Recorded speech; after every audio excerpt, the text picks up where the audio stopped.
Welcome to this, our final lesson on learning to use AutoCAD to do structural drafting. We're going to learn various miscellaneous drawing tools and useful tips today as we go through it. So we're following on our first 5 lessons, getting you up to speed on AutoCAD and what you can do in AutoCAD. Now what we're going to do is just discuss general tools, how to get areas and lengths, a function called PSLTSCALE, which you'll often use but no one seems to know about, Purge, inserting Google Earth images, the Chamfer and filleting tool, which we haven't covered yet, miscellaneous tools, drawing a staircase, where people often get this wrong, and then looks at some finished buildings to get some general tips and details. Alright, so let's go back into AutoCAD and start playing with various tools. We've set up our drawing, we've done various layouts, we've set up our paper space, we've created drawings. Now, just to learn some functional tools, there are various things that are quite useful to know that you can play with time. For instance, if you want to measure something without creating an annotation, actually putting a dimension line on a drawing, if you don't want to put one and delete it off each time, there's your measuring tools. If you click between 2 different points there and there, I've actually got it on the area tool, which I'll show you in a second. Distance. If I go from there to there, it tells me, it pops up in the grey there, distance 7,000, and gives you delta x, delta y. Then you can also get areas, angles the same way. If I wanted to get an area of something, let's say we're working out the area of this building under the roof, so I go around, click on the 4 corners, and it will give me here, and press enter. There we go. Area is about 1,000 square meters. It'll give you results in millimeters, so just be careful. It gives you perimeters. So if you're starting to do bills of quantity, this is quite useful because you can quickly get the quantities of all the different items. Another way to get areas is simply from your properties. If you click on a rectangle, for instance, it will give you the area of that rectangle straight away. So otherwise, you can just drop a bunch of rectangles or polylines or whatever, and you can get areas and perimeters and all the rest of it from there. So those are 2 useful tools for using it. So it's all your measurement tools up here, and there's various other tools you can play with, volumes, etc. We don't really do volumes because we're working in 2D. Alright, let's have a look at 2 tools that we didn't cover while going through everything, and some other ones here just to refresh. The Chamfer and fillet tool. I'm going to draw 2 lines now, the distance away from each other, and if we want to link them, for instance with a radius, this is where the filleting tool is very useful. I'll click on fillet. Now you can use the normal pop-ups. If I can specify the radius there, so radius, I clicked on radius, and I'm going to go say 3 meters, 3,000, enter. Now if I click on these 2 lines, it actually creates the exact radius of 3,000 millimeters. This is very useful for different areas if you want to blend one line into another. Otherwise now, if we want to chamfer it, well, there we go chamfer, we can select distance, say 1,000 millimeters, enter, we can select our 2 lines, and we create a chamfer there. Chamfering is great if you want to show accurately your columns.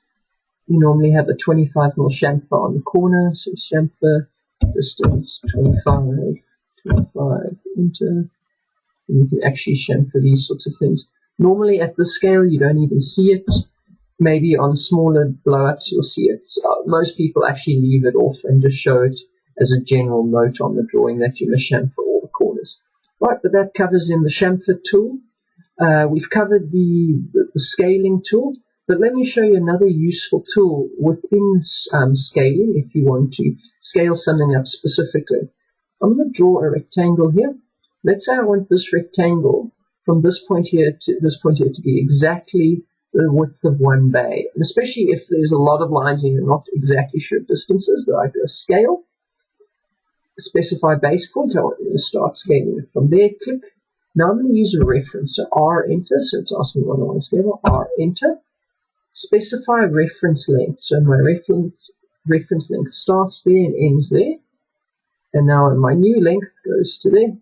Now I've exactly scaled my item up. You can scale lines, you can scale various things. It's very useful for doing overlays. For instance, you get a drawing that's at 1 in 1,000 and you want to convert it to 1 in 1. You can overlay it and make sure you've got your scale exactly right. There's stretch tools and other tools you can play with, but that generally covers things. You can play with arcs. Arcs are similar to circles. I mean, it's just part of an arc, and you can draw arcs depending on what you do. So you've got start, center, end. So depending on where you click, you can create arcs of different kinds. So you can go through all these, and they've got drop-down tools which you can use others. But we've gone through the majority of the tools, and the tools you'll use most frequently, although there are other ones here you might want to try it sometime. Right, so those are some other useful tools you can get used to. Now, there's something called PSLTSCALE. I learned it a few times when my drawings weren't coming out very nicely. Sometimes in a drawing, the lines will display differently in model space and paper space. For instance, I'm here, I can see that this dashed line looks like that, and here the dashed line looks like that. But sometimes it doesn't happen, that you have a different scale for your line types in your paper space and your model space. So the way you sort that out is you set your PSLTSCALE, your plot style, plot style line type scale. So you type in PSLTSCALE, enter. And there, now when it says PSLT, enter new value, you just type 0. If it was on 1, that's when you sometimes get the issue of not showing a different line type scales in paper space and model space. So PSLTSCALE is one thing you can use quite nicely. Another thing is Purge. With all the blocks we've been creating, these blocks that we've been going through, creating blocks and such, there's a whole bunch of blocks that have been created here as we go, and those are now stored. If you do a lot of overlays and you put some very big blocks into it, it can start making your drawing very large. Even though you've got almost nothing shown on your drawing, you can have lots of blocks attached to it, and your drawing can then be quite large in terms of megabytes. So let's say we want to now purge this drawing and get rid of all the unused blocks, the unused layers, the unused dimension styles. You type Purge, P-U-R-G-E, Purge, enter, and it will go through this drawing and purge off all the unused information. So if a block is not active on your drawing, it will delete it. If a dimension style is not active, it will delete it. And it can dramatically reduce the size of your drawing. Just be careful though where you do it. As you can see now, it's because this drawing is quite large, and I've ended up putting a lot of different layers on it. It has actually held it up for a second, and then you get a list. If you click Purge All, what it'll start going, Purge All items. It'll go through and progressively purge all the unwanted items. And then when I save this drawing again, you'll see that the size of this drawing will drop dramatically. So if I go into my AutoCAD things, this is our drawing. It's 2.1 megs. It's not that big at the moment, but then we'll just say save. I don't know if it's going to make a huge deal because we do that very large. Yeah, you can see it's gone from 2.1 to 1.9, but sometimes it can go from 7 megabytes to 2 megabytes when you purge it. So, especially when you've got bigger drawings, that can be a very useful tool. Alright, so we've covered areas and lengths, plot styles, purging. Now we've also done chamfering and filleting. Let's now play with some other useful tools we can do. For instance, inserting Google Earth images. I'm going to swap to a layout. This is one of our final year projects. Well, we've got a construction site that's going to theoretically happen on this piece of ground. What you can do, though, from Google Earth, you go into Google Earth, and let's say you want to put this image in, you can print screen it. So I'm just going to print screen on my go in. And then I can put V. See, it's pasted it too large. One way of getting the scale right is when you do your print screen, you actually draw a dimension in Google Earth to get your scale. So you'll see here I've drawn on this overlay, I've drawn a line and it says it's 337.49 meters, and then I'll scale this. That's what that tool I showed you earlier, scale, and you can draw it and scale it up until you get to the exact same dimension. And then you'll know this is roughly correct. You can actually start using this for creating layouts, or just if you've got a new site, you overlay a Google Earth. You can just check roughly how it fits together and what's on the site. You can also add in something from road layouts, pictures, the likes, or you can insert this as pictures. I've just print screened it and pasted. You can also insert images. So that's another way to insert information from Google Earth. Right, chamfering and filleting, miscellaneous tools. I think we've covered everything. We've been through all these general issues up here. Inserting, you can play with insert fields and sort of tools that you can use more easily to set up drawings and set up standards. Just going to switch back to my drawing. So you can play with it, but we've covered most of those.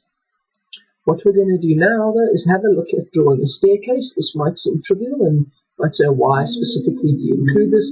It's simply because it often comes out so badly. And staircases are one of those things that just go wrong. Here I've got a staircase from an industrial facility, quite a lot of bracing and columns and such in it. You can probably get away with slightly lighter members, but this is fine for now. What you need to do when you set out a staircase is get all this information correct. Your slope of your treads, your width of your treads, your slope of your stringers, your width of your tread, the spacing between rises, etc. And this is something that can sometimes take a while to do. The way you do it, though, is first, if you've got two levels to length, for instance, we've got 5.04 meters that we've got a link from one to another, you take this and you divide it by the number of rises, the number of steps, and that will give you the exact distance from one step to another. As you see, this has worked out well at 180, but sometimes you can have funny dimensions, 175 in that area. But generally, you want to keep it at around 170, 200, maybe a little bit less, a little bit more. If you want good guidelines on staircases, go have a look at the Red Book, the South African Institute of Steel Construction Red Book. They've got some excellent guidelines on drawing staircases. And also what angle you need to keep your staircase at. This angle is affected by the class and occupancy, so you don't want this too steep depending on what type of people and where the staircase is. But then, so now let's come back. We've got our start length, our end length, and we divide it. Let's say you can start by dividing it by 170, 180. You can work out how many rises you need, how many steps up. Then you can also get your treads, how many along you need. You can work that all out. And eventually you get to your number of steps, get your angle. And your angle, if you know how many rises you've got and you know what angle you need, you can work out then what the width of the tread is from the inner face to inner face. I'm just going to show you here. Annotating this. Annotate. We've got this distance there, about 230 mils. I think I clipped a little bit off. But you want a bit of an overlap beyond the edge, and then you can draw this also. Someone can comfortably walk up with it. You put your handrails down. You can give someone a plan view to show this all. This line type has been copied across. I just want to read it all, but it's not showing up correctly in this thing. I'm just going to go back to the original. There we go. On the original, you'll see how you can actually just show the balustrades, the hand railing, with a line type like that, so that it covers it. So someone will know that that is where the hand railing goes. If you want any information on these, for instance, landings, the treads, all that sort of stuff, you can get it from a lot of different companies. I'm going to go to my Vital, the Vital Engineering. They've got catalogs. Otherwise, there's Andrew Mentis. Vital Engineering is Andrew Mentis and various other ones. And within that, there's a lot of information on treads, on grating, details, how you use them, load capacities, etc. Let me just find it. There we go. There's our stair tread, so it gives you standard specifications of the widths and thicknesses of your treads. You can go down. They've got different types of treads, different types of grating. Expanded metal, which is a lightweight sort of covering. It's been quite useful for either floors or for covering things. This is your load tables. This is very useful for industrial facilities. You've got your different types of walkways and your bearer bar. So that's a 30 by 3, 30 millimeter wide openings and 3 mil thick bearer bars, or 30 millimeters deep, 3 millimeters wide. sorry, and then it's just the weight, and there's the capacity. So let's say you've got 2 meters or 1.5 meters between beams, then you know you can carry 465 kilograms a square meter. So your loads of your building might dictate what size grating you use, but then from this sort of information you can get all sorts of things, handrailing products, but normally you don't spend a lot of time drawing handrailing. You just can draw a couple of lines, and then the guys are sorted out. An easier way otherwise to draw it, as it's shown here, you just draw a line, you draw a circle, and you draw another circle, and there's your handrail. You copy your top one down, and you can just link it with straight lines, and it actually comes out. It's a lot easier to draw than all of that. It's a lot quicker, and it normally looks more or less the same. Right, you can go through all that. So you, as I was saying, you start with your start position, your bottom position. You know, you get what your slope should be. Then you can work out, divided by roughly 170, 180, get the number of rises, get your spacing, make sure there's an overlap between the one tread to another as you walk up. And you can just start spacing that out to check that all fits in. And then you can also see how your platform works together. As you can see, this platform sort of kicks out. So one tread is almost part of the landing. Make sure you support your landing. This one, I'd normally put actually bracing in the plane of the grating, but this one had vertical bracing here, so it wasn't as serious. There we go, 50 by 55 cross bracing in this plane. That's that plane there. But also, it's a good idea to brace the floor as well. It just makes it stiff and it doesn't bounce around as much. So that gives you some sort of general ideas. But you can design these columns and such. These stringers, the pieces that hold the steelwork up, you can often do them with PFCs, parallel flange channels. This is a PFC 180 stringer, so that's one way. You can even use flat. Sometimes you can use a 180 by 10 flat a flat plate to do it, but it depends on your spans. So have a look at each staircase and you can do it. Industrial facilities we go with this. A lot of other things, your shopping centres and office blocks, they get much fancier. This is a sort of it's slightly ugly, but depending on how you do it, but it works very nicely and it's quite strong. So yeah, so that's now a staircase, gives you a basic idea, but you'll have to play with that until you get all your dimensions right. And make sure also if it's a fire escape, it's wide enough. With modern regulations, this sometimes has to now become 1200 millimeters, and you have to have certain distances at the top so as the people run out this space and then they start going down the stairs. So make sure you know all of those things. You can get that from the fire engineers sometimes, or SANS 10400 and the likes. Alright, so that's your staircases. We'll just go back to our lecture outline or things for staircases. Right, and that actually completes the main tools. That pretty much covers a lot of what you would need to create a drawing, edit a drawing, and general details, and also draw quickly. So the big thing is not just being able to draw, it's to be able to draw quickly and accurately so that you can produce things in a cost-efficient manner for your company. What we're going to do now is just have a quick look at a building, so you can see some other details that we might have missed, and what a typical type building looks like. This is a big warehouse. That some of the drawings we were looking at earlier for the concrete works comes from there. Big concrete columns up the side. I actually prefer not having big concrete columns. I like if I can have steel columns. It's just easier to fix. Fixing girts to concrete can sometimes be a pain, but this concrete is stiffer than steelwork normally, so sometimes there are reflections, but it's a bit of a play-off. You can see a way to do it. Your gable columns there, your cross-bracing. You've got a big girder down the middle. I'm just going to take a section through this. There we go. Section mark. Just having a look at the different components of this building so you can get a feel for how it all fits together. And I'll show you a picture of it in a few seconds. Right, so you've got a big girder down the middle. That girder, there you go. The girder carries the trusses, so your load goes from purlins to trusses to girder, girders to columns, columns to ground, or columns to foundations, foundations to ground. So you can track your loads all the way down. There's your girder all the way along. It carries the load. HD bolts on top. Oops, just zoomed in too far. There we go. Those are HD bolts around, so that fixes your column to the base. You normally have a bit of a gap there which you grout up. That's about a 25mm gap between your base plate and your concrete, and then I'll put a non-shrink grout in there. So you want to show that on your drawing, so your base plate sits 25mm higher than your top of concrete. Alright, this building's got what's called monitors on top. Let me zoom out. This section here is a monitor. That's the section that sticks over the top that allows light in. See, now this is an aerial shot. There we go. There's the monitor on top going up. There's the monitor on top. And this is the steel work that we were looking at. So there are trusses, purlins on top, girts on the side, various bracing, etc. And there'll be translucent sheeting going all the way along there to let light into the building.